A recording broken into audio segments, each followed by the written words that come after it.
All right, we're back with Officer Cato. I'm Adam Spade at Chapin High School. We're continuing our discussions with Officer Cato. On the last episode, he revealed the big award that he was nominated for. So you want to touch on that again? Yeah, Military Writers Society has nominated me for a finalist in a memoir. And I'm going out to Kansas City at the end of September and to a banquet, hopefully receive an award of some type, either a gold, silver, or bronze medal. So we'll see. We'll see what happens. Well, that's fantastic. That's good news, and not even a little surprised after reading through this book. So, I know the very first episode we promised that this wouldn't be a book report. It sort of turned into that, but we've definitely left enough. We've left a lot out For people to get the book. We're talking around and around the book, and there's pieces of the book we're into, but then there's outside stories that aren't in the book. If you want to understand everything we're talking about, you're gonna need to read the book. Absolutely. So last time we talked about the Gurkhas. Yes. We talked about the Gurkhas and just their reputation, their effectiveness. We'll call it the effectiveness of the Gurkhas. And you mentioned that in the next one, which is called The Awakening. That's when things start taking off. So I was like, okay.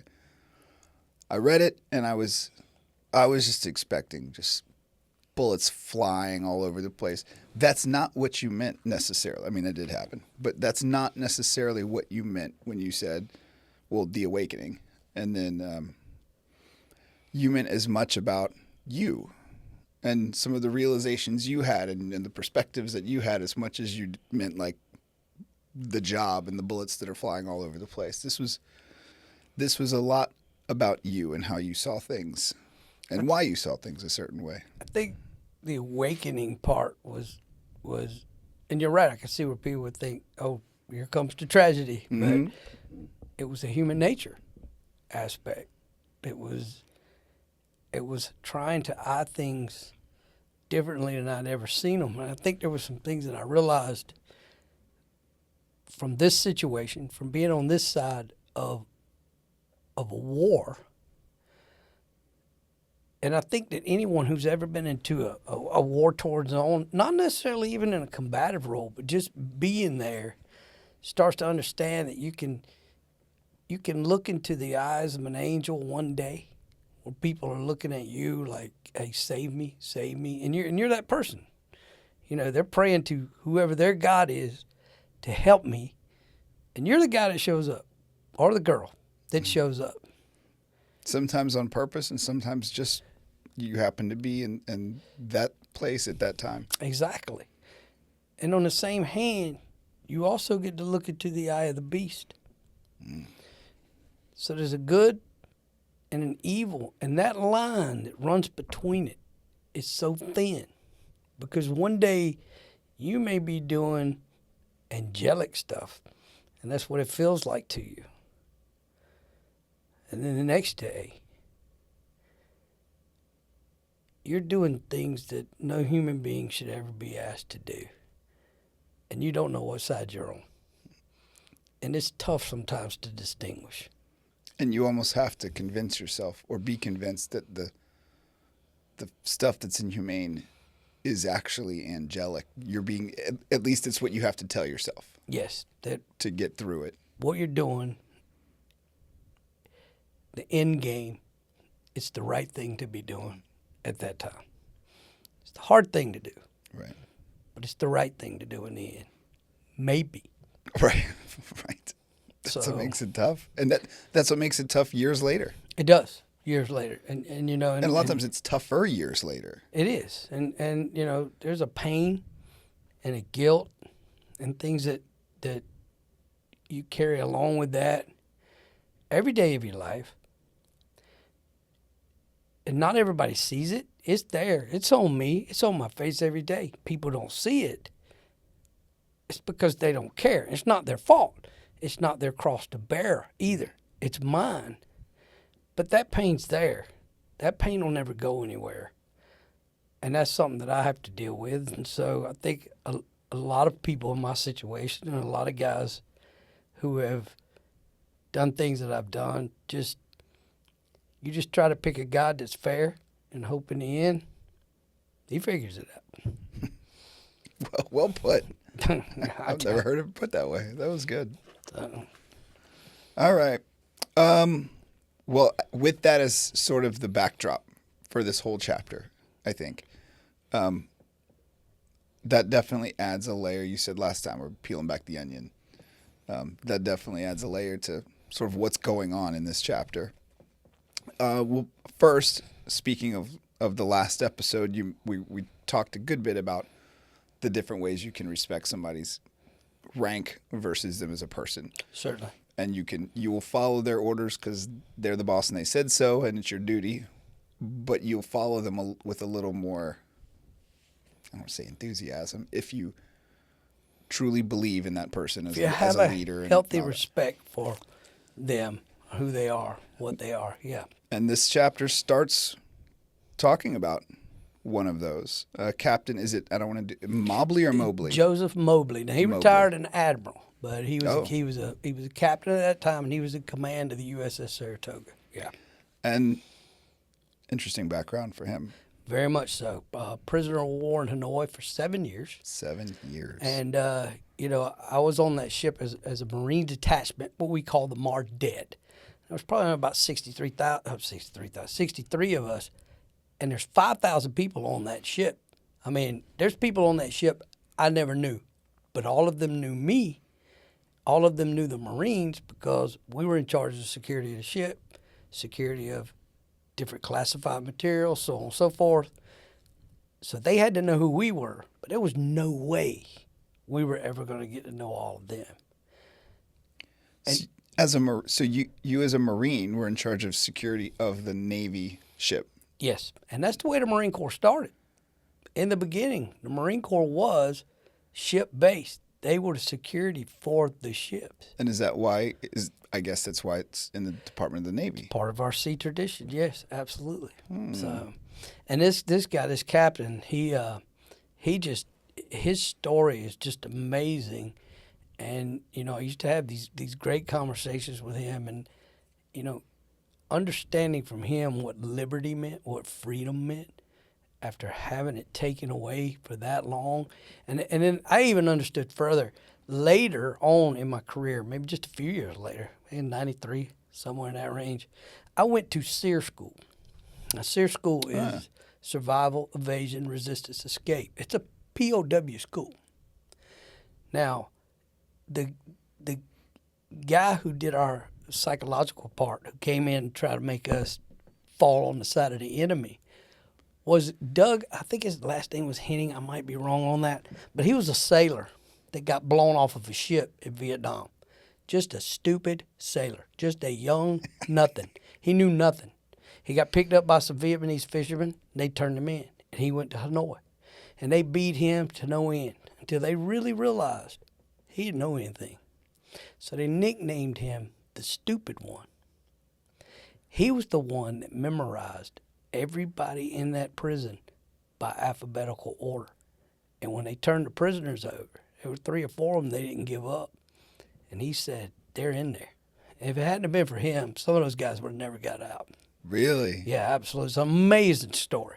It is an amazing story. But Captain Mobley knew him, and that's just man, that was just a different set of rules for those guys and the way they thought about life. And this guy was I don't know, you call him a sailor's leader, but he was down to earth. He was a deck guy, He knew and related with that guy in the boiler room every day that was working 18 hours to keep that boat running. I mean, he was on that level with everybody. He just wasn't up there in a way. He was involved in every aspect of everything. And he made everybody feel like, I need you here. That you mattered. And I'm glad you're here. And without you here, this isn't going to happen. That's just the way he did. Wow. Yeah. It's a great guy. Wow. A lot of respect for him. Is he still around? Unfortunately, I don't even know if he's still alive. But, now you say that, I'm probably going to try to check that out. but I know that he did make admiral and That's moved great. up well in the Navy. I know that much. Yeah, 7 years. 7 years of his entire life sitting in that prison. Yeah. Gosh, that's tough. Okay, to lighten the mood a little bit.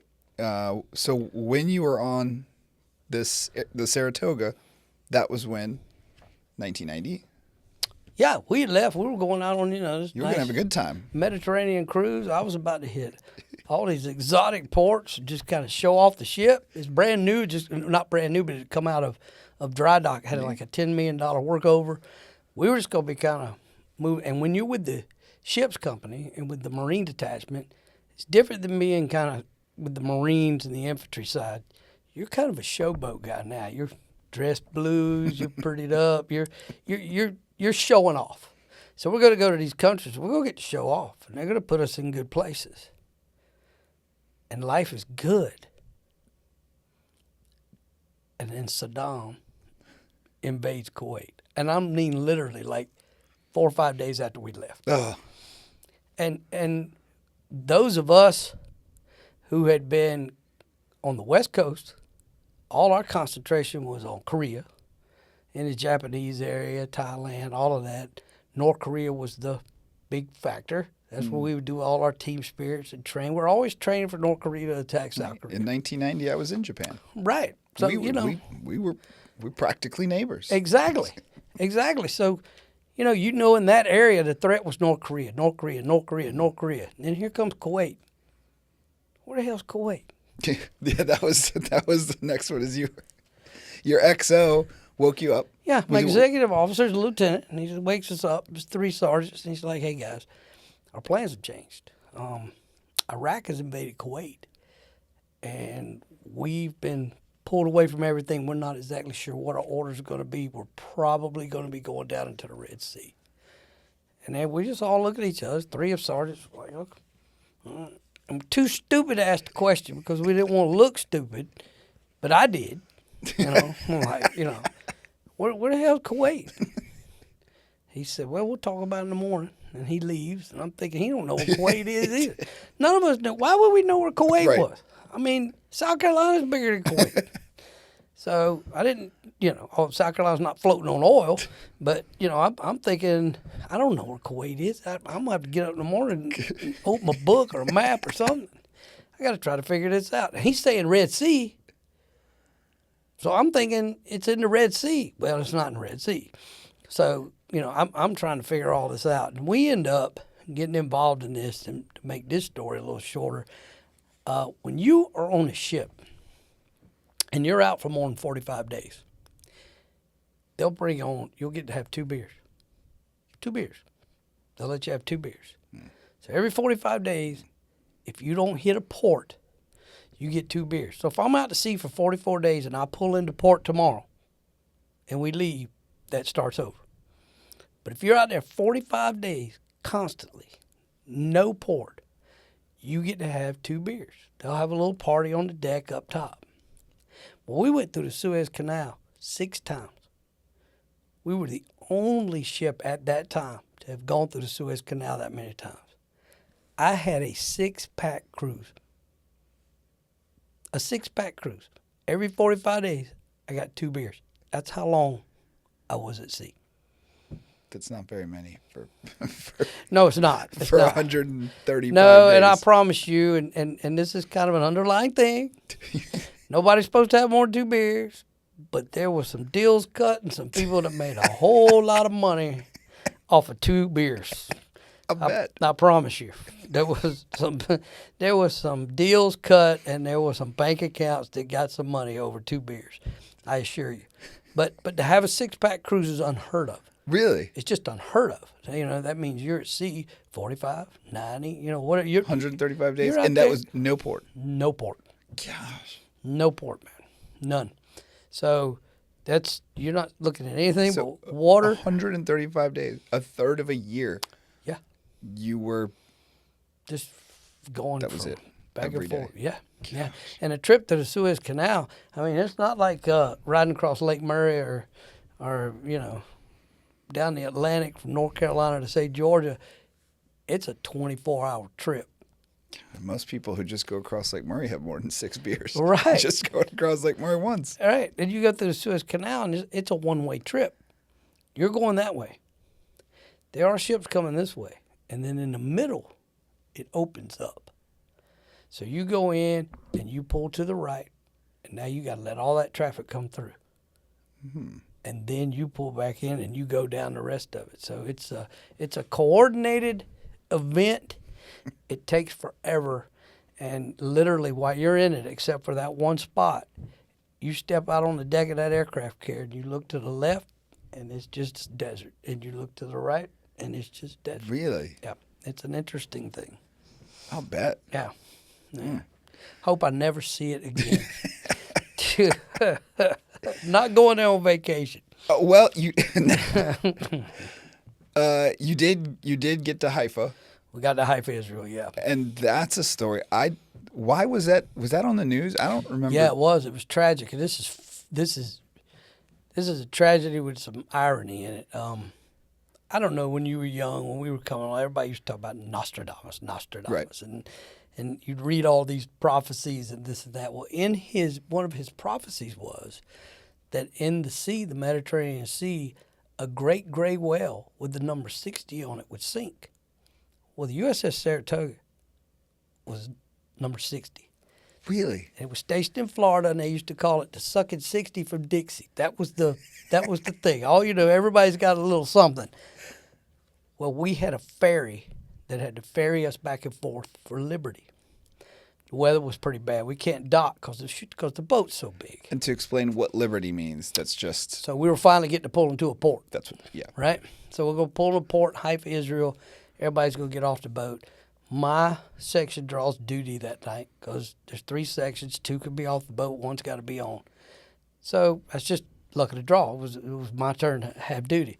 So everybody gets off the boat. Weather's not looking good. They have a ferry that we contract with the host nation, and these guys come out and pick you up, take you back, take you to the shore, and bring you back in. Well, that night, the weather was pretty bad, and one sunk. And they called a man overboard drill. I mean, it was close to midnight, and I thought, what's going on? We don't practice man overboard drills in port. We're on Liberty. Captain's not on the ship. Most people are gone because we've been on the boat for so long. Everybody you can get off, you want to get off, So we go back to the back of the boat, me and a buddy of mine, my corporal, and start talking to the watch officer, and he's like, something's going on. Something's not right. We're hearing a bunch of screaming in the water. And I could hear it. I said, be quiet. Everybody just listen. And I told my corporal, I said, do you think we could get a spotlight up here? I don't know where they got it from, but they found one. They come back and they put this spotlight up, and here's all these bodies, these heads in the water. Now it's freezing. It's midnight, 1 o'clock in the morning. And these other ferries are coming back to the boat, and they don't see these guys, and they don't know that this boat has sunk. This boat sunk in a matter of seconds in 200 feet of water. Just boom, because the bilge pump quit working. And it went straight to the bottom. Now the ferries coming back are running over guys. Oh. Because they don't see them. And these guys are trying to swim to the boat, and they're hundreds of yards out. How big are these ferries? They're double deckers. So you got an inside and a top. So they're pretty big. And it's kind of bouncing along like that, right? And then the bilge pump in the back quit pumping out water. So when it caught, it came in, and the water came through so fast that it was pushing guys out the glass. Just pushing them out the glass. Oh my goodness. And then it just went down. So the word got back pretty quick what was going on. Israeli Air Force, always on call, always, because of who they are, right. Immediately starts dropping flares. And now we get a better picture of what we got going on. Now the ferries can stop. We start dropping boats of what we got. We got a scant crew on board because, once again, everybody's off the boat. So now, we finally start to get good accountability. We're bringing people on. We're setting up triage. They're doing CPR on people. My guys are just doing stuff. They're just pulling guys on. Because at the same time, and there's some classified things here I can't really talk about. Sure. And I don't know what's changed on that, but I got to take care of that too. So I got to double up these posts. I got to make sure my men are. I don't know if we've had a terrorist attack. I don't know what's going on. I know nothing. All I know is we got a bunch of bodies in the water, right? Is this a diversion? Is it this? Is it that? All these things are running through my head, and I'm the senior Marine on the boat. I got no lieutenant, no captain, no first sergeant, no. It's just me, and my section, and a watch commander who's relatively younger guy, but I mean, he's got some experience. We can't get a helicopter up because the weather's so bad. Oh, We don't really have anybody to launch it, so it takes a while, and it's a very confusing and it's a long night, and we got bodies that now had to be recovered because there's 21 people we don't have accounted for, and we know they were on the boat, and they're getting accountability on land too. They finally get the captain flown on, the captain of the ship, Captain Mobley. We get some leadership of mine back on board, and we're finally figuring out, hey, this is exactly what happened. And over the next few days, you got your Navy divers going down, and they're pulling these bodies back up. And my Marines are back there taking these guys as they come up, putting them in body bags. But it was a tragic day.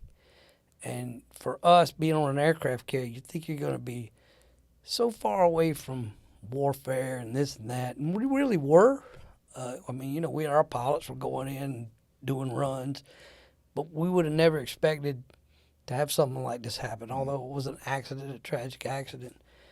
But you learn as you go along that shipboard life is one of the most dangerous places you can work, even outside of just something like that, right?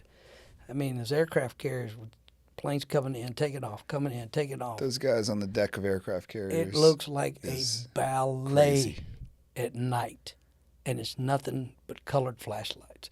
And I've stood up there on the island looking down, watching these guys work at night, and I think to myself, there's no way I'd stand out there. No way. Wouldn't do it. Wow. So that's an amazing thing. And then people die there. You just have crazy. It's a dangerous environment to work in. Even the electricity on a ship is not the same as it is in your house. If it's not grounded and you don't take it to the electronics shop, something that you brought on, and have them check it to make sure it's compatible, you plug that thing in, you're done. Really? Yeah. It's a different system. We're not hooked to a power grid. It's a whole different world. So you had the final numbers where 81 were pulled out, 38 were hospitalized, and 21 lost their lives. Lost their lives, yeah. Yeah. The Marines all lived, of course. They did. I think we had 5 of them on that boat that made it back. And traumatizing for them. I mean, that's that water was hypothermic. I mean, how far was the carrier from 400 yards, maybe. So that's they're gonna have to far. make that swim, right? And I know from swimming that 500 yards, you could do 500 yards, you could swim it 5-6 minutes, but Okay. not Not all in of water us. like that. Not when you're dressed the way you're dressed. Not when you're not trained to swim that way. And that water, at being that cold, is going to start freezing you up pretty quick. Yeah. It's bad. It was tragic.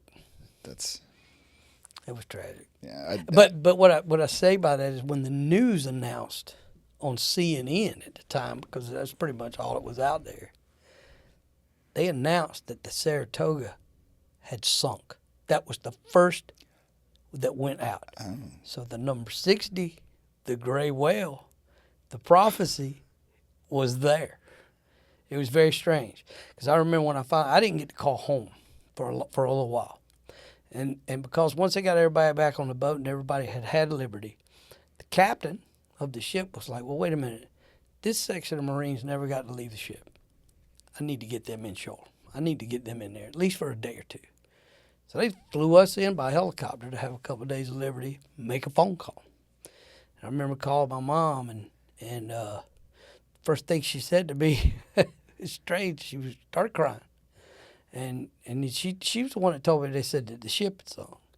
She said, but I always knew you could swim. And I thought to myself, well, Mom, that's a comforting thought. But if you're on a ship that big that sinks, chances are you ain't swimming away from it. So, but a comforting thought. I'm glad that comforted her through it, knowing that I could swim. But and hey, the Marines on that ferry did. They did. They did. Some of them Pure coincidence, I'm grabbed wood, grabbed what they needed, kicked back. There was one Navy guy, his name was Delgado, I think, who really got accredited. He kept going down and bringing people up. Really? I think a witness said they saw him do that 5 or 6 times. Not a diver, like in the water right during the incident. Yes, and he had put in to go to the Navy SEAL program. Wow. And I'm thinking, if I remember correctly, he had been accepted to that. When we got back, he would have been going. And I think they said that on his 5th or 6th time that he went down to get somebody, he never came back. Oh, no. He was one of the... Never came back. Oh. So one true, really, really true hero out of that would have been him. Yeah. Ugh. Yeah. So... Well, that's an incredible story, though. And it's a true one. And, yeah, it was on the news, and it made big news. And, like everybody else, they didn't know what had happened either. The news is watching this from afar. They got cameras everywhere in the Middle East going, what just happened out there? They didn't know if it was a terrorist attack either or what had happened. They just had no idea. And so your mom had no idea the ship didn't sink until you calling her was the first she had gotten wind of it. No, the initial report went out that it was a ship. And then they corrected themselves within the next few hours that it was a ferry. But the initial report was the ship sunk. Yeah. So I'm going to tell you, if you're in the bottom of a ship and the ship sinks, I don't care how well you swim, you ain't coming out of it. It ain't going to happen. Gosh. So. Man. Well, you were talking about being on an aircraft carrier at night. So some Navy guys that I was talking to one time, they said the most dangerous thing is landing on that they've ever done was landing on an aircraft carrier at night. Absolutely. So General Mike Ryan, who during Desert Storm was the Air Force member of the Joint Chiefs of Staff. So he was the top guy in the Air Force. I know his daughters, both of them. They're in Charleston, and I coached both of his granddaughters. And so we were having this whole conversation just this summer. And so she called him up on speaker and asked him about landing on an aircraft carrier. And he said, yeah, and because he was Air Force, he said, yeah, that's what Navy guys measure. They measure accomplishment in aircraft carrier landings. We measure it in successful combat missions. I was like, oh, all right, little trash talk. Okay. Well, but he was a pilot in Vietnam, I think, and listen, he's an accomplished guy for sure. We had an aircraft that came back to the ship. The Navy's got some great traditions, but we had one aircraft that came back to the ship, and it had landed, and they immediately put it back on the launch pad. And I'm up there on the bridge, standing kind of where they're watching all these planes come in. And I hear the traffic over the air boss screaming, get his ass off of here. So they put him back on, and the pilot don't know what he was going on. He ain't got a clue. And they put him back on, and they launch him back off immediately. He's got a missile stuck at the back of his aircraft between his tail and where he's at. There's a missile sticking there. He got hit by a missile and it didn't explode. And he didn't know it? He didn't know it. I'm sure he felt it. And so he lands on the plane with planes full of bombs loaded. He's got a live, and they're like, get him off the boat. Get him off. And they sent him into Saudi Arabia to land. Because we can't take this chance. I mean, if you see a tape called the USS Forstall back in Vietnam, John McCain was the pilot of that plane. He came in, a piece of ordnance fell off his plane and took off and hit all the other planes and set them on fire. You can watch this tape. It was the USS Forstall. It was horrible. This was during Vietnam. Well, you learn lessons as you go along. So they got him off the plane. And then I remember when we were changing with the USS Kennedy. We were taking their place. They were taking ours. This was before the invasion. So our aircraft carrier's going out. The Kennedy's coming home. We meet in the middle, take a big picture, all this stuff, blah, blah, blah, blah, blah. Well, his plane comes in to land. He's calling to come in and land. They're like, yeah, bring him on in. Bring him on in. Well, it's a plane from the Kennedy, the USS Kennedy. He thinks he's landing on the USS Kennedy, but he's not. He's landing on the Saratoga. And they're like, yeah, come on, bring him on, bring him on. He comes in, he lands, they take him off, put him on an elevator, take him down to the bottom of the ship, into the inside of the ship, paint that thing 15 different colors, put it back up on, and launch him for landing on the wrong ship, right? And I'm watching all this going, what are we doing? Aren't these like $35 million planes? what are we doing here, right? And it was like one of the older planes. We didn't even have one on our ship. But because he landed on the wrong ship, this is what they do, right? And the Navy's got two different types. You know, you got a brown shoe and a black shoe, and I can't remember. One's air wing, one's deck crew, right? The brown shoe and the black shoe. And these guys fight each other all the time. All the time. You know, it's like, we're better than you. You know, you're better than us. No, it's there's a lot of tradition there. There, and for the record, General Ryan, that was good-natured ribbing. He wasn't. He is not in any way. No, I get it. I get it. I know you do. Just I to get make it. sure, he was not diminishing how difficult and dangerous It's- landing on a carrot at night is. Those guys used to tell me that it was like landing on a Q-tip. Now, I could be wrong, and I don't understand now. A lot of that's done by computer. It figures its own self out. But you still got a ship doing this. And you still got to land on that thing, right? Perfect. And they would miss a lot of times, and that's why they never come off of it. That's why that wire catches them. So if they miss, they just keep going. Come back around. I actually landed on one. I was on a male bird. Oh yeah. Yeah, I had something. I had a family emergency. The ship had left to go do workups, and I was going to catch up with it 3 days later. I flew with the male bird, and you sit backwards, and it's got the hook on it, and the bird goes in and it catches. It was the weirdest thing I had ever felt. I never launched off of one, but I sure landed on one. So I got caught by the tail hook. So it was interesting. But shipboard life is interesting. Shipboard naval history is interesting. Marine Corps history is extremely interesting, and that's where the Marine Corps started. Basically, was on ships companies. Ships would get together to fight each other, and the Marine would be in the crow's nest, which is the sniper position up top. And the Marines used to wear a certain cover that had something called a quadrifoil on top of it. So when he's looking down, he knew who not to shoot.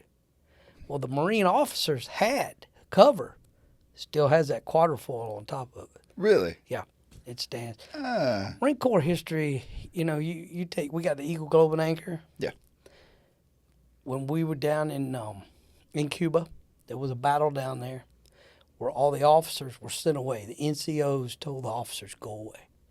And this is where The officers were sent away by the NCOs. Yeah, you all go away. Y'all go away. And they took off. They left. And this is where we got the blood stripe that comes from on the side of the pants. But also on our emblem, we have Cuba on our emblem. The officers don't. Why did they send him away? There's a big story behind that one. Oh, that's another day. Yeah, that's another day. Yeah. Okay. Yeah. Fascinating stuff. All of our Fascinating uniforms have a beautiful history to them. I love it. Okay. Well, and there's so much more in this chapter. This is why I need to get the book. Yeah. There's so much more in this chapter than just like this is sort of just setting the stage. Like this chapter, you said last time, sets the stage for pretty much the rest of, well, the previous few chapters kind of did, but this is sort of just now getting into it. Well, what we just talked about only set this because we're still talking about 1990. Like we haven't even Right. gotten into Right. like what the book's about. So that with that as sort of the backdrop for Desert Storm, then U.S. won the war, cut the supply lines so severely that the Iraqi troops could not be fed or get water. So that was a big part of it. But then the U.S. pulls out, tries to cut a deal with the Shia, and says, "All right, we're leaving, but if you guys just you said he promised that if they went back to Iraq and rose up against the Sunni president, Saddam Hussein, the U.S. would intervene and help them overthrow the government in an attempt to set them free. So first Gulf War is over. U.S. is leaving, and they tell the Shia, hey, go, you guys handle Saddam, rise up, and then we got your back, basically. And right, because we didn't. President Bush won. Number one, the first President Bush, he wanted Iraq. He did. But because we'd built that coalition, and the coalition was helping us, and most of them were Middle Eastern countries, that coalition said, we will help you, but you will not invade Iraq. We'll get Iraq out of Kuwait. And that's as far as this thing's going to go. That was the end goal of Desert Storm. Mm-hmm. President Bush's thing and his administration was, okay, once we push them out, if the Shia, which cannot stand Saddam Hussein, you guys would just stand up to him. If y'all just take over, just get up and start fighting him, we'll come in, we'll help you out. That was kind of the deal. That was the underlying goal. You guys stand up, this will give us a reason to get in there and I can get Iraq. Well, they did. They upheld their end of the deal. And we didn't uphold ours. Okay? Because things were going on. And Saddam crushed that quick. He crushed it quick. And just started doing horrible things to them, to the environment, especially people down in Basra who lived on water. And they lived on little water island things in the marshes. That's how they survived. They went down there and tried to absolutely drain that. I mean, they did so much environmental damage there that's still bad today. You could look up now how those people live there and down in Basra on the marsh islands down there, the marshlands, and just tortured and killed and mass graves of people just burying. And the Shia that were young that watched all this, like my translator, Safe, they never forgot this. They never forgot this, right? So I didn't know what kind of footing I was going to be on over there, knowing I knew this history. I knew it well. I didn't know how well he knew it, but he knew it. He knew it. And he got to watch all this destruction happen in front of his face as a child, to his family, to his friends, to everybody around him, right? So, born in a war-torn country, lived a war-torn life. That's all he ever knew. And that definitely comes into play as this chapter plays out. So you had this understanding of Safe. You still didn't trust him too much. Didn't want him leaving the compound. Well, because and some of it, and you mentioned this, some of it wasn't necessarily because, well, some of it was because you didn't fully trust him, but other of his, he could be kidnapped and tortured because that was sort of a thing that had happened. There was a lot of factors that played into it. Number one, I had to heed what Ronnie had told me to begin with. Hey, don't trust him. Keep in mind now, these guys aren't necessarily your friend. So be careful. You're right. He could have walked off the compound, not necessarily giving information, but somebody to be like, I know where your family lives. Either you give it up or I'm killing. So it was just better for everybody involved, including him, right, to keep him safe and sterile and in an environment I could keep my eyes on him. So I never let him leave the compound, I may let him run across the street to bring us back a lamb pita or something, but I would stand there and I'd go, run over there and get that and come on back, and I'd be watching. So, because I love the lamb pita, man. You can't beat that, right? Just go over there and get his couple of those and bring them back. I got my eye on you the whole time, and he'd go over there, he'd get them, bring them back. But that was about the extent of it, but he wouldn't disappear on me for a day. Wow. No. And kind of when we first sat down today, we were talking about how just the humanity of it and how that kind of serves as a backdrop for a lot of this. But kind of before that, I guess, light bulb came on for you. You even said they were your enemies, as far as you were concerned, they were your enemies. You said, to me, they were all terrorists. Every time I looked at any one of them, I was reminded not just of the faces of the terrorists that hit the towers in 2001, but every other terrorist attack up until then. And we talked about this a little bit. I think it was last episode, was like the nuances that separated these groups. And it's easy from the outside to kind of lump them all into one group of people. It is. And that's sort of you're alluding to that with that quote, but Well, you have to think at that time. Let's go back to 1990. At that time, this was the Middle East, and the Middle East was the Middle East. To me, there was no Shia, there was no Sunni, there was no Right. Wahhabis, there was no Hezbollah. They were all one, they were, even though in the 80s you had the Iran-Iraq War. but they were all one. And Libya doing its, like, you had the Iran-Iraq War was the Shia and the Sunnis, Yeah, basically. yeah. But even still, everybody knew that. It was still just a few years later in 1990. It was still like we knew they were different, but yet it's still like It was just all one thing. it's all one thing. And then, the only reason I tend to get it is, you start from 1990 and you take the next 16 years of my life, 80% of it was over there. That's crazy. So I'm starting to learn. But this is where I'm really getting the big picture now, right? Because I'm embedded with them. I'm not looking across at them on a line where they're the enemy and I'm not. Now I'm embedded with them, right? So Iraq at one time was my enemy, whether it was safe or not. When I say safe, I mean this guy, my translator. yeah. Whether it was him or not, in 1990, he was my enemy. He was my enemy. Yeah. I was up against Iraq. This guy might have hated Saddam. He may not have wanted to be where he wanted to be. He may not even wanted to be fighting us, and most of them didn't. But that didn't matter to me. He was the guy that I got to take out to fix this thing and get it done. And now I'm embedded with him. This is a whole different situation.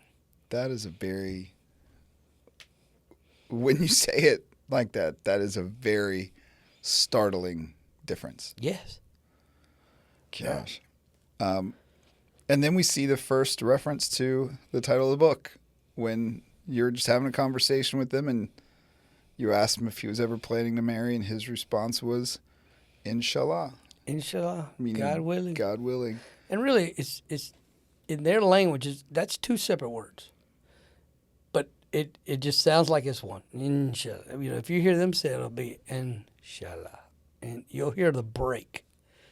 But, when we, as you see it in the movies or hear it, it's Inshallah. Everything just runs kind of together. It's really in the Arabic language. It is two separate words. In ours, that's a phrase. So, God willing, Inshallah, God willing. If God wills it, if it's willed, it means a couple different things. It mainly means Allah willingly gives it to you, or it is willed to you. But that's the underlying meaning of Inshallah is God willing. God wills it. And that frustrated you Very much so. because, like you said, it's usually intended to mean sort of like you have been blessed with this. It's a good thing, but it became, to you at least, in your mind, it was just like meh, Yeah. meh, God willing, inshallah, meh. And and you got frustrated. I got frustrated with the predestination, right? Yeah. So you think God just predestines everything. You have nothing to do with it. It's going to happen because God wills it. Now, do I believe there's a portion of that exists? Absolutely. But I also believe God gives us a lot of free will. Make a lot of bad choices or good choice. We get to, if we didn't have that free will, we'd all be a bunch of puppets, I guess. But, I just don't believe in the predestination thing. Just bothered me. It just bothered me so much. Because it didn't matter. It wasn't just safe. It didn't matter who you asked. Adam, I'll see you tomorrow, inshallah. Right. No, man, I'm going to see you tomorrow. Come to work. You and I leave here today. And I'm like, yesterday we planned to be here today. I'll see you tomorrow. Okay, man. All right. Right. But over there, it'd be inshallah. Inshallah. I could see how that would grate on your nerves. Drove me. It was like a cheese grater. And it just drove me crazy. But I let it go, Until you didn't. Until I didn't. We'll get there in a second. I like the story of the safe. So we've used the word safe so many times. The room that had money in it, so we don't confuse it with your translator, or the safety of your compound or lack of. Your maintenance man, what a name! Yeah, Saddam. His name's Saddam Hussein as well, and he's and I'm Ronnie's telling me the story because I wasn't quite there when that happened that day, and he said, he's following this wire, and I see him standing there, and I'm like, hey, Saddam, what are you doing? And he said, I followed this wire, and because there was a big. Remember you asked me about the cameras? I did. Said there were, okay, well, there's one. There's one camera. So he's following. There's this VHS recording machine up top, and he's been following this wire for floors and floors and floors. It goes to this room, goes into this wall. And Ronnie said, I don't understand. What's the problem? He said, well, there should be a room here. And Ronnie started thinking, well, it probably is then. So they started banging around. They figured out there's something there. And he takes a hammer to break the wall, and he hits this vault. Ding! And so they tear the wall down, and there's a vault with a lock on, a spinning lock, just like in an old bank. And, of course, Ronnie was a former Marine himself, so being a Marine, he don't want anybody to come in there and go in that safe. He wants to get in there himself and to see what's in it. And it's not going to happen because there's just no way to get in there. And at the end of the day, the Army engineers came in and kind of broke the safe apart and opened it up, and everybody was thrilled to see what was in it, and there was nothing in there. But the wire kept going into the wall. There's another safe. Safe another inside. vault. It's like the Russian stacking dolls. Right. Safe inside of a safe. And they burnt this one and got it open, and sure enough, there was $600,000 of American money in there on shelves, just sitting there, brand new, in plastic, never been touched. Now, Saddam hid money all over that country. They will tell you right now that there's 18-wheeler trailers buried in that desert somewhere, full of money, and I'm sure people looking for it like crazy. But they took that money, and that's how they started the government. They gave them that $600,000. So this is your budget to begin with. Because $600,000 over there would go a long way. Really? And even though these office buildings, this 12-story building, had furniture in it, older furniture. As soon as they gave them the money, they threw all that out, just threw it out, bought all this brand new stuff, right? I thought, man, this is ridiculous. Here we go. It's typical government. But it was their government. And that's what they wanted to do. And I'm like, well, maybe they'll give this to the people in the street. Dude, they stacked that up, burned it, tore it up, threw it away, whatever. Just what they did. It'd be like me when I win Powerball. Might be. That's what I'm gonna do. After they found that money there, and I asked Ronnie, I said, is there more money on this compound? He goes, like, I'm not sure. Man, I was knocking on every wall. Waiting for that thing. Every building I was in, I was like, let me see if I can find some money. But I didn't. I never found any. You could have replaced all the glass for the swimming pool. I could have. Get that thing back up and running. So that is to say that was your security. Like that. Sorry, that led to your security and what you called the T-walls. Is that what T-wall? Yeah. T-wall. It's a big wall. It was about 10 foot tall, and it was about 4 feet wide. And you just stack these things up side by side. They kind of fit together like Legos, coop, right? And that's how we kind of built our corridor to protect us off. And it took a while to get that built up. That was the gate to the red zone. That was the gate to the red zone, which we know all about. Yeah, and up until that point, the red zone gate at my end of the gate, it had nothing. All it had was like a little candy striped bar that we pulled up and down on a rope. It was not secure in any way, shape, or form. So we had ordered that T-wall. We were waiting for that T-wall to arrive, And in the meantime, we had to do what we had to do back there, and it was a very dangerous gate. We heard a little bit about it in the very first chapter. Or was it the second? It was second chapter. Second chapter. Maybe first. Second chapter in the job. The job. Yeah. And we learn about just how dangerous here when you hear a boom. Yeah, first car bomb. I heard first car bomb. So I have my gate. There's an Army checkpoint going into the green zone to my right. And around the corner and up a hill, maybe a quarter mile, is another Army checkpoint that goes into a green zone. It's where a lot of the Iraqis walk into to go to work in the green zone. A lot of them come into mine to go to work with the government. But there were a lot of jobs inside the green zone that the Iraqis worked that had been vetted. They come in and work, cafeterias and different things. Right. Because our government wanted to employ their people somehow. We had to keep some kind of commerce going in that area. Well, these terrorist organizations that were there, their job was to disrupt that. So they would hit these gates with these car bombs where all these Iraqis are going to work in the morning. So killing a bunch of their civilians and trying to kill our soldiers at the same time, right? So this was my first car bomb, first one I heard. And it was just, I was like, it took me back. I think one of the largest things I've ever heard is what comes from an aircraft, generally 500-pounder. It's a pretty loud boom when you're close to it. Well, this one, I wasn't that far. It was just around the corner, and when it blew, I was like, my God, what was that? What was that?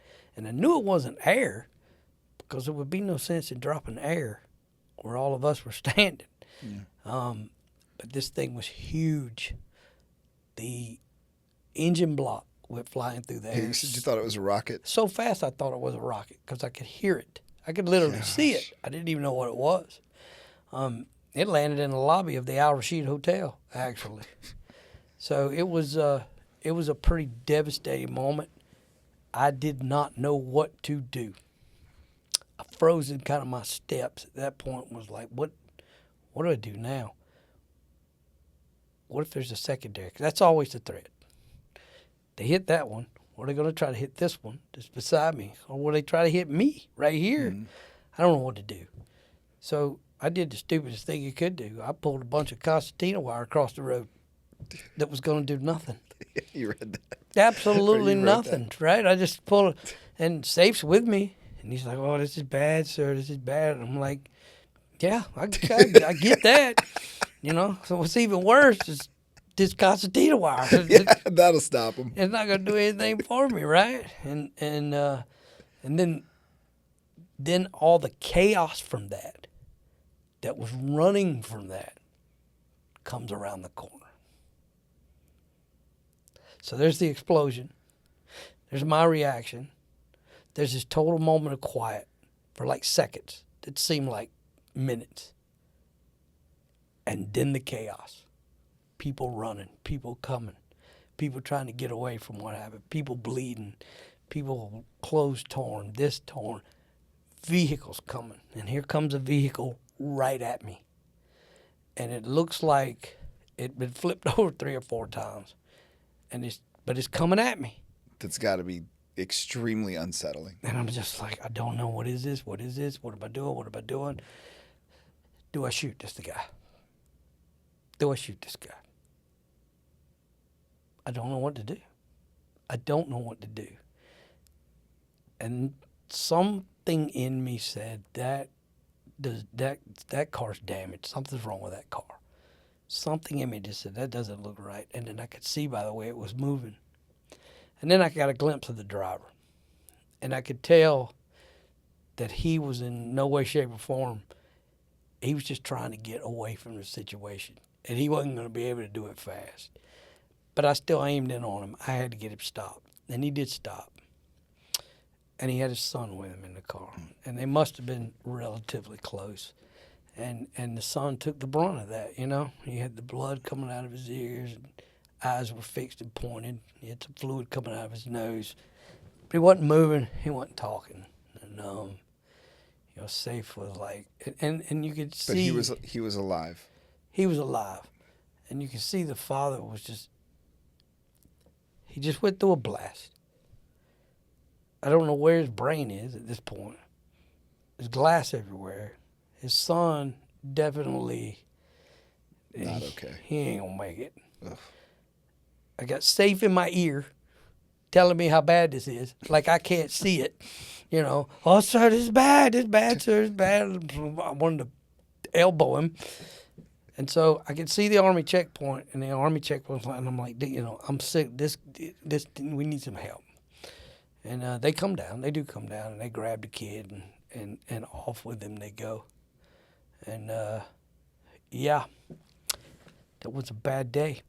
Did you ever find out what happened to the kid? Never did. I will tell you that I know this much. That kid did not make it. There is no way. And what's sad is you would have been completely justified had you shot Yes. the father. 100%. Absolutely. Absolutely. And this is another point that when I go into these classrooms that I talk to the kids here in Chapin High School, and I talk down in Cane Bay High School too, a couple other places I go and speak about this. Here's this 10, 12-year-old kid. And I know he's not going to make it. And this is what he went through in his town, in his home, in his this. And you're pissed off today because your mom wouldn't let you drive the car to school. Yeah. I can't. It's hard to get them to relate to that. Yeah. But I didn't either at that time. So let's go back there because I wasn't there yet either. Right? So I can't even remember what I said to Safe, but I was talking to him about the kid, and he went into his inshallah again, and I just lost it. I can't remember exactly what I said there. You said, I'm not going to quote the whole thing. Well, what because I there's can't a bad remember. word, Yeah. and I'm still on school property. Yeah. No, he said it. You said you were standing in the middle of the road, unsure what my next move should be. I was angry about what had happened to the boy. So, and I'm speaking for you, but based on what you said, you're rattled because a bomb just went off, and you were like, let's put the wire out. Like you were. There was got to be a level of just natural, just frustration, and not necessarily panic, but just like I'm still in a little bit of shock too. Right. I'm still in a little bit of shock. And then on top of that, you have what happened to the boy.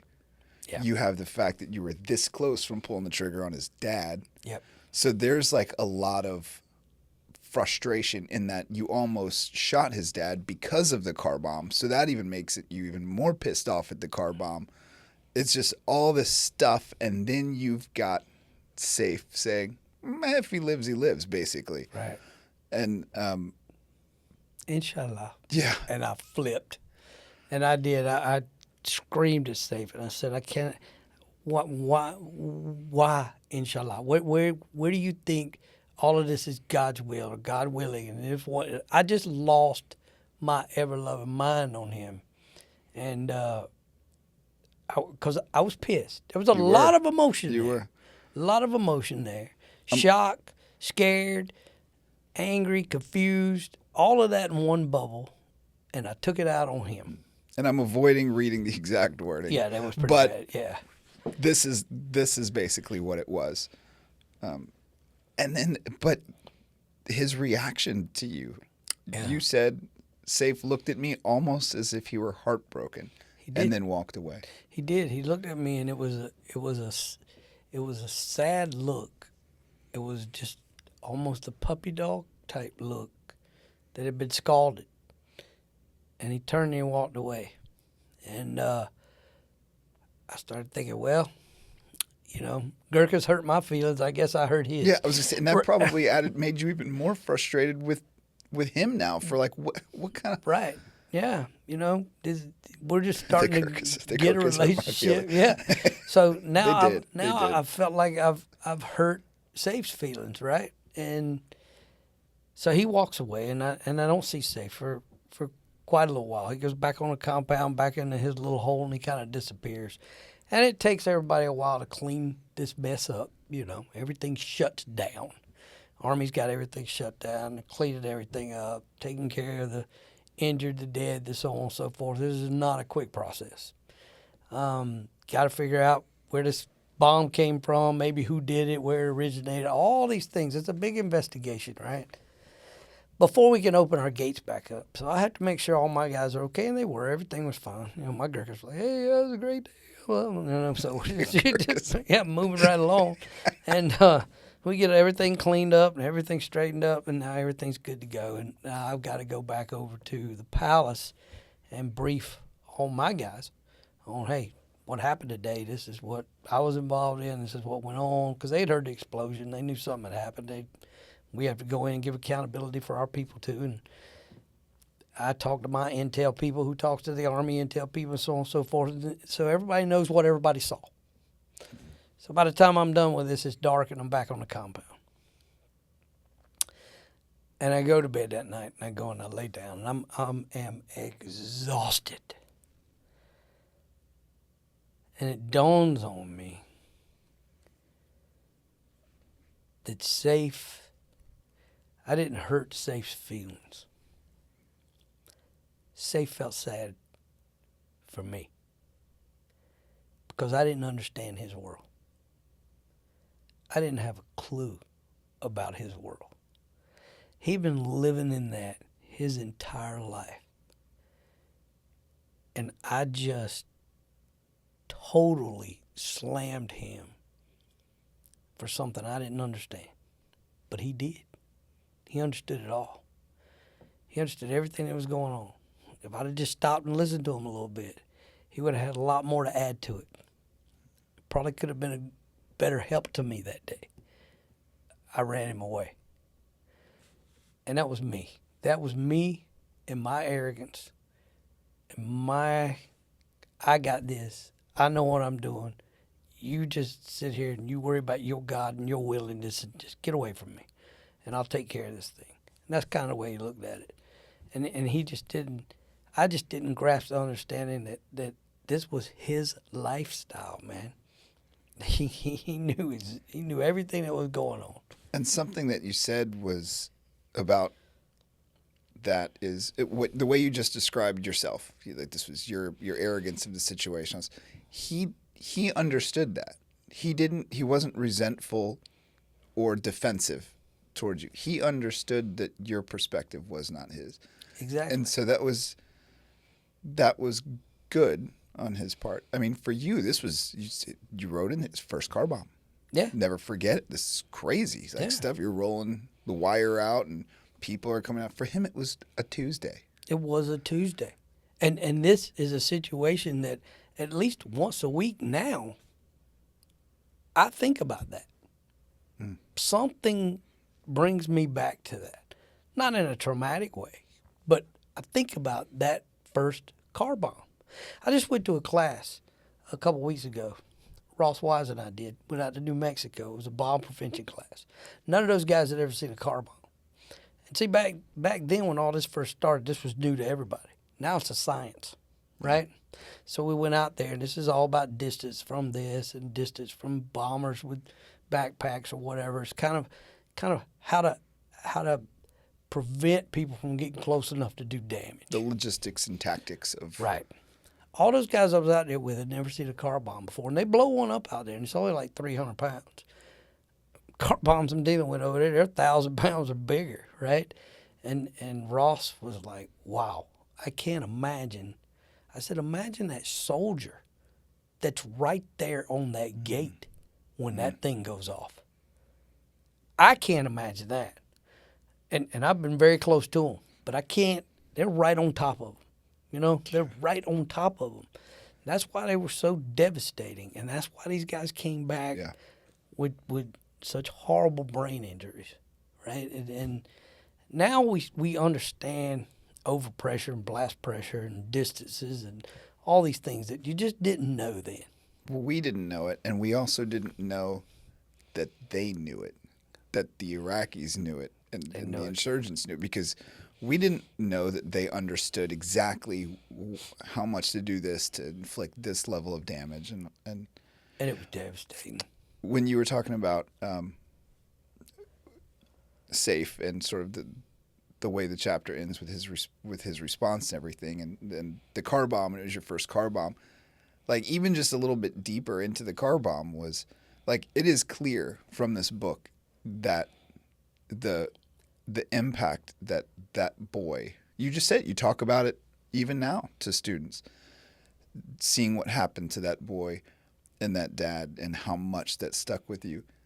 That was also seeing boys get killed Every day. was his friends, family. Like, that was normal to him. So it wasn't necessarily him saying to you, well, it's not that big a deal. But that's probably kind of what you're, like he was like, bah, blow it off, inshallah. But it wasn't. God didn't want this kid to live. Just that's the way it was in his mind. Today, God didn't want this guy to live. Tomorrow, Quito, it might be you. God might not want you to live tomorrow. This was just their mindset. And then it even goes deeper than that, because then, I forget about the fact that not only were they dealing as children with death every day on a daily basis, and people dying from car bombs and people being shot and people being blown up, they also didn't have any shoes. They also didn't know where the next meal was coming from. Some of them were orphaned and ran the street, had nowhere to live. We're talking 8, 10, 12-year-old boys and girls. It's just a different world. And you cannot describe that and make people understand that standing in a classroom. I didn't understand it till I stood in it. And now you're helping us understand. Obviously, Trying to. Yeah, I mean, obviously we. Now I'm not saying yes, I know what that's like.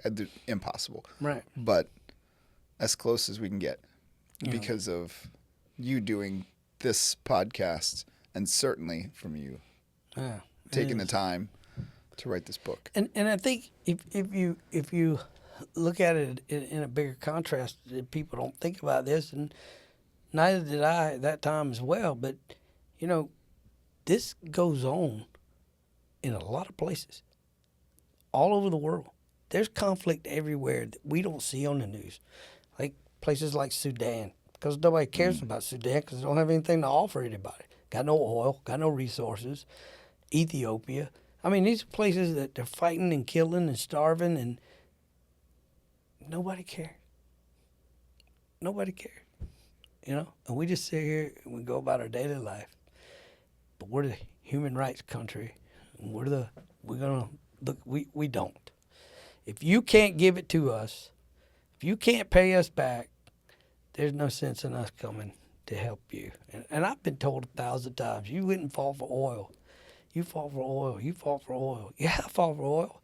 I don't want to pay $20 a gallon for gas. Do you? That is Right. definitely a lifestyle change. Mm-hmm. If you were downtown Columbia and you live in Chapin, we're talking 22 miles. And I live about 30 minutes away. Okay. And you have to drive I fill up 2 to 3 times a week. And you're talking on an average right now at $3 a gallon of gas. What if it was $20 a gallon of gas? What if we didn't go over there and make sure we had good oil passage coming through? It would do you no good to work. Right. It just wouldn't. So, people say, you went over there and fought for oil. You damn right I went over there and fought for oil. I can't afford that. There's an economic part of this as well. And there's a human cost that a lot of us don't see and fail to recognize just because it's not in front of our face every day. There's no answer. There's no answer. It's not God, not the devil, it's not governments. There's just no answer. Because I have tried to play all of this out in my mind in 1,000 different ways. And there is no answer. There's no answer.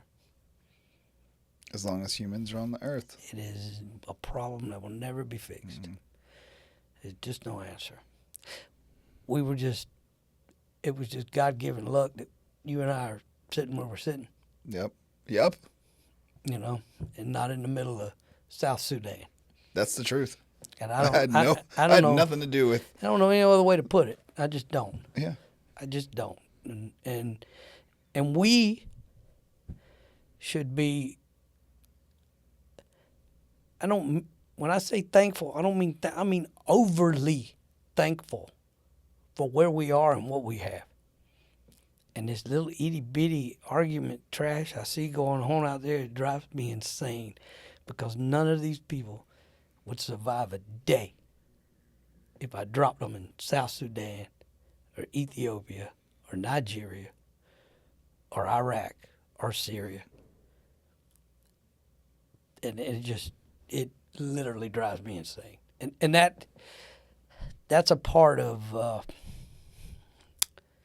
that anger piece that I'll always have with me, that is I'm not out of control. I don't want anybody to think that, right? But that's a piece of that on my face every day It's a frustration. that I smile through when I see you in a hall, or I see this, or I see that. Wait. Me? You know, anybody. No, I'm kidding. Anybody that I see, and I'm trying to stay happy and joking and jovial and this and that, and that's who I am. But there's a piece right here that is angry. I'm angry. And it's mine to deal with. It's not yours to deal with. It's not anybody else's out here to deal with. But it's a piece that won't go away. It won't go away. I cannot get rid of it. I just can't. But also, yes, it's for you to deal with and not me. But I am grateful that we can sit here and have these conversations and at least understand. You know, because you say you have to smile through it and people don't know. Well, you know what? A lot of people know now because of this book.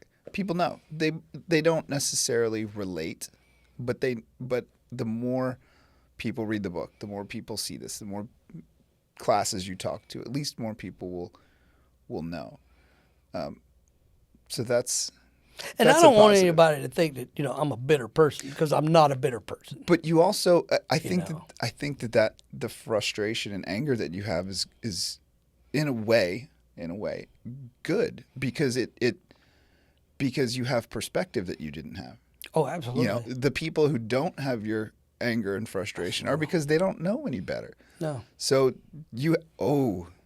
because you had an awakening. Yes, I did. That was the chapter name.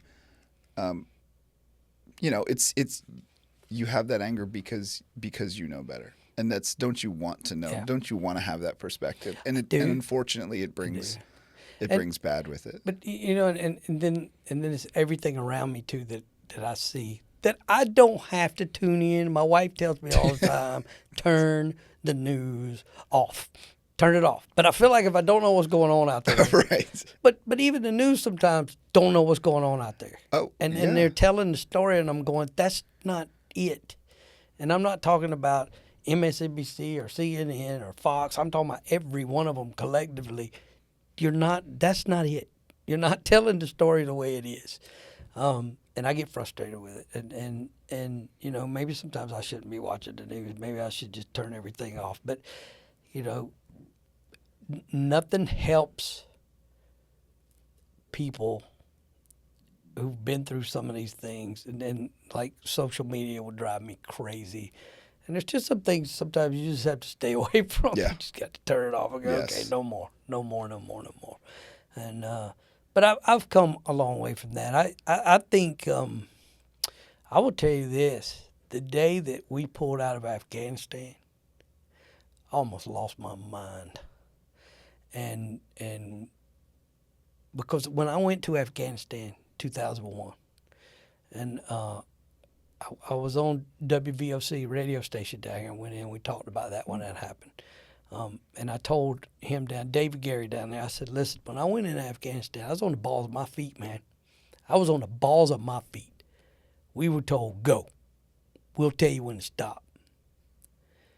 And then we pull out of Afghanistan, and those guys are standing on the back of their heels.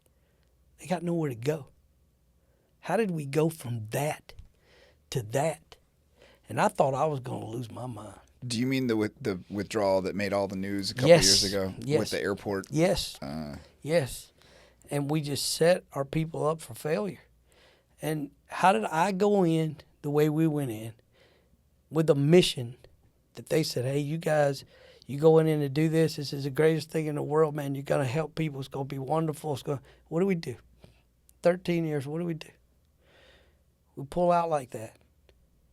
We got people that we have lost, that have died, given their lives, given their limbs, given their mind, and we pull out like that.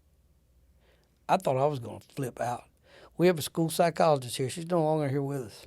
She was the head of our psychology department. And I had to go and knock on her door. I said, Kelly, I got to talk to you. I need to talk to somebody. She said, sit down. And I sat in the office with her. I was freaking out that bad. And she just kind of let me talk, listened to me, cried with me a little bit. I was just angry. I was so angry that day. And I was thankful that she was there to help me out through that. And it was a 30-minute thing where I was just like, I'm gonna explode. And I walked out of her office and I was fine. I was fine. But that day, and to think how many people, men and women, better men and women than I'll ever be, that we put in the ground, for that to have ended the way it ended, it's still angry. Yeah. Angry. And Right. you are not alone Yeah. in that. Oh, no, absolutely. Certain I'm not. A lot of people more invested in it than I was. I promise you. So, no. Bad day. Bad things. That was a bad day. That was bad stuff. That was a learning point in my life. And you know, it's definitely things like that have changed me for the better, I guess. Yeah. You Yeah. know? I mean, as bad, we were talking about a minute ago, as bad and as frustrating and as angry as it made you, I mean, it seems like it did change for the better because you got that perspective, you got that awakening, you got that, you got to see, and this kind of goes back to when we started, as we were talking about the humanity of it all. Yeah. Yeah. So, Yeah, and I will say this too, that, you know, coming back here and becoming a school resource officer at this school, the kids in this school, the relationship I built at this school, or the relationship they allowed me to have with them, restored a lot of my humanity. It really did. It really did. My relationship with the kids here that I had while I was here really restored a lot of my humanity, because I didn't have a lot of hope in any of these kids at all. I just didn't. I just saw it all differently. But they brought me through a lot of things too. They don't know it. They have no clue. they don't. But they did. They did. That's great. That's Yeah. good. And I remember it was the first time, I remember the first time I met you. It was at the stadium, and you were I think I had to like take tickets or something. I was over there, and you had been there for a little bit, but we had never had a conversation. And you weren't super extroverted and outgoing at first, and we just happened to be standing next to each other. We had a conversation, and then like it was your first year, but it's just so I got to watch you over the years, you know, and just the relationship with the kids, and you went from the school resource officer to Cato. You know what I mean? Like there's a difference. Like Yeah. everybody knew you, students, teachers, and you ate it up because you deserved it. Like you loved that, and you could tell. You could tell it was healing for you in a way, and it was. I enjoyed It getting was- up in the morning it and was walking good. through those doors. And you're right. Those kids will never know. Oh. And hopefully they do now. I still run into some of them every now and again, here and there, and yeah, but they don't know what they did for me, and even some of the teachers here too. You know, they don't know, and but they did. You know, it was all life changing. Everything that happened in my life, including this book, brought me to where I'm sitting talking to you, and there would have been no other route. I wouldn't be here. If it would have been any other route, I wouldn't be here. So, but here I am, and this is who I am today. I'm getting old and soft. Look at me. You look at you. And we're all better for it. Okay. This has been great. 30 seconds, Amal. That's the next chapter. I finally found a friend. Oh, we didn't need 30 seconds for that. Okay. I finally found a friend, and you'll be surprised who the friend turns out to be. Yeah, I think. Can't I wait. was surprised. So, yeah. Well, this has been like maybe my favorite episode yet. Yeah. This is great. Okay. Well, again, inshallah, now you know where it got its name. Yeah. Amazon, anywhere, really. But Yeah. I got mine on Amazon. I know other people who I've recommended to who have heard this, bought theirs off of Amazon as well. Well, if y'all like it, like I said, we put the chapters out on YouTube and under Project 1791 because we're trying to wrap this around the Bill of Rights eventually. We haven't gotten into No, and that's when they were part of it. ratified. But if you go on to YouTube, you can look that up. I'd like you to subscribe, like it, share it with your peers, and put some comments down there. Let me know what you think. Let me know what's going on, and we'll just keep moving forward. Sounds good. And General Ryan, I was kidding. General Ryan, I got as much respect. Listen, I was in situations where, thank God, the Air Force was flying above me. That's all I can say. Very true. All right. That does it for this one. We will be back soon.